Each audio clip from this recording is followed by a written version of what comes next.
Hi YouTube, my name is Nikki, and I wanted to start to share my story and my journey to having children. I lost two babies in 2007, ruled natural causes, natural miscarriages. The first being 6 weeks and the second being at 7 weeks gestation. In 2008, I lost another baby at 11 weeks, ruled unknown reason, natural cause. My husband and I waited a while to try again, and in May of this year we found out we were expecting another baby. Everything was perfect. It felt much different than the first three. I was constantly sick, which I thought was a sure thing. Baby had a perfect heartbeat. We had an ultrasound in June, and I was only 8 weeks, so my little baby looked like just a little peanut, and that's why we gave the baby the nickname Peanut. We always called the baby Peanut. Everything was perfect. I was sick all the time. I actually lost weight being pregnant, but the baby was growing perfectly.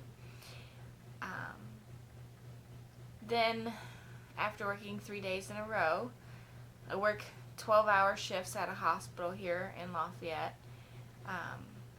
as a nurse's assistant, and I work graveyard shift.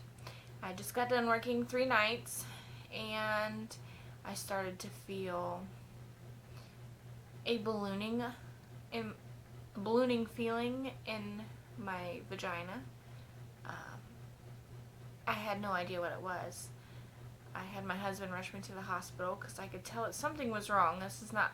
I'd never heard of anyone else having this feeling. We got to the hospital. They did an ultrasound right away, and as soon as they put the Doppler on my belly, we heard the baby's heartbeat, and it was beautiful. It was like 155 beats per minute. The tech would not let me see the ultrasound, though. She said because I was 16 weeks and 5 days that they were going to go ahead and do the anatomy scan there and do some measurements of the baby. I thought for sure everything was okay, that whatever this ballooning feeling was something that we could take care of, and I would be going home that day. That was not the case. In the ultrasound pictures, they were able to see that my water was bulging into the birth canal, and I apparently had a small leak in my amniotic fluid, which I had never noticed. It was just a slow, progressive leak, and I had a doctor come in and give me my options to either wait for my body to naturally go into labor, or I could be induced that night. There was no way of saving my little girl because I had the leak in the fluid and I was already fully dilated. So we chose induction, and I was only in labor for 2 hours, and I gave birth to a little girl. Her name is Rayleigh Nicole, and she was gorgeous. At her gestation, she should have been between 4.4 centimeters and 4.4 inches to 4.8 inches long, and she was 6.5 inches long. Her dad is 6'3", so she was going to be very tall. I'm only 5 foot, so she was going to be like her dad. But that's when they decided that they could diagnose me with incompetent cervix because I painlessly dilated and completely thinned out and had no idea. The first suggestion that the doctor made was that we do a transvaginal cerclage when I got pregnant the next time. I did some research, and the success rate was not as high as I wanted it to be. And all the stories of women going on strict bed rest, even hospital bed rest, still funneling to the cerclage.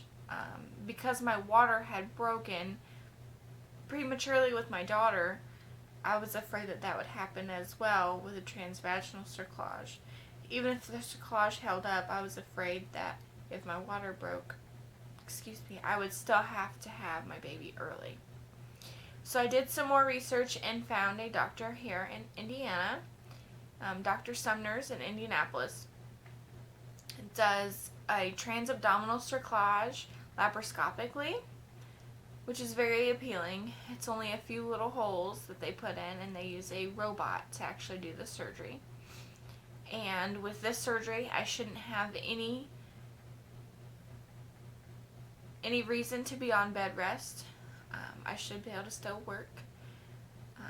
We will do a progesterone suppository daily rather than the progesterone injections. This doctor seems to think that the suppositories directly to the cervix will be more beneficial for me. So this is the route that we have chosen. My surgery is scheduled for December 3rd. And I'm hoping that I can continue to vlog and update you guys as to how things go.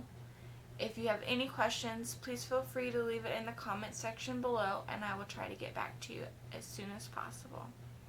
Thank you so much for watching my video, and I hope that I can help at least one person that's going through the same struggles that I am.